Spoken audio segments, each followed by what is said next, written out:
Saudi കിഴക്കൻ പ്രവിശ്യയിലെ ചരിത്രപ്രസിദ്ധമായ ദാരിൻ കൊട്ടാരത്തിന്റെ പുനരുദ്ധാരണ പ്രവൃത്തികൾ പൂർത്തിയായി. സൗദി ഹെറിറ്റേജ് കമ്മീഷന് കീഴിലായാണ് വികസന പ്രവർത്തനങ്ങൾ പൂർത്തിയാക്കിയത്. മേഖലയിലെ സുപ്രധാന ചരിത്ര അവശേഷിപ്പുകളിൽ ഉൾപ്പെടുത്തിയാണ് പദ്ധതി.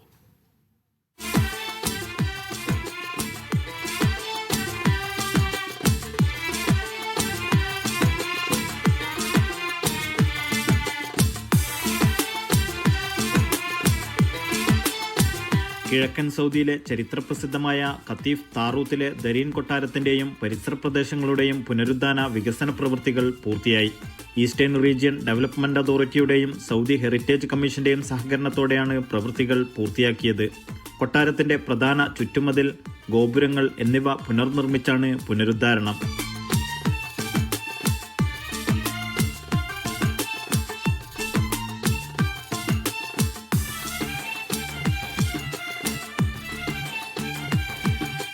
പുരാതന കിഴക്കൻ സൗദിയുടെ പ്രധാന വ്യാപാര കേന്ദ്രവും തുറമുഖവും സ്ഥിതി ചെയ്തിരുന്ന ഇടം കൂടിയാണ് ഇവിടം. കേരളത്തിൽ നിന്നുൾപ്പെടെ ഇന്ത്യയിൽ നിന്നുള്ള പഴയകാല വ്യാപാരികൾ ഇവിടേക്കാണ് ചരക്കുകൾ എത്തിച്ചിരുന്നത്. ചരിത്ര പ്രാധാന്യം ഏറെയുള്ള ദരീൻ കൊട്ടാരത്തെ ഒരു പ്രധാന ചരിത്ര സ്മാരകമായി ഉയർത്തിക്കാട്ടുന്നതിനായാണ് വിവിധ ഘട്ടങ്ങളിലായി വികസന പ്രവൃത്തികൾ നടപ്പിലാക്കിയത്.